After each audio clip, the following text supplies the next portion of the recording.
নিয়ৰ হত্যা কৰাৰ অপৰাধত পুলিচ কেইজন ব্যক্তিক এৰেষ্ট কৰিছে? চাওক না ভৈয়া, আমি পুলিচৰ মানুহ, আমি মাত্ৰ আমাৰ কৰ্তব্য পালন কৰিবহে। কৰ্তব্য হয় যি আপোনালোকে নিজে মাত্ৰ নিজৰ ভাবি আহিছে।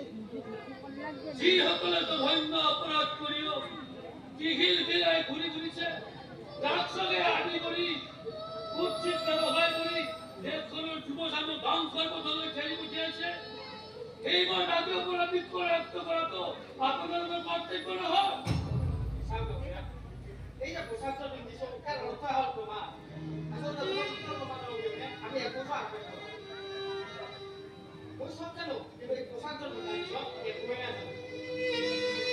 এতিয়া উপযুক্ত প্ৰমাণৰ ভিত্তিত আদালতে কাৰ্য বিনাই দিছে, আমি একদম যিখন আইনৰ মাজেৰে নানা অপৰাধীৰ অপৰাধ কৰি হাৰি যাব পাৰে, সেইখন আইনক সহায় দিবলৈ আপোনাৰ বিবেকে এবাৰ চিন্তা কৰি নাছিল?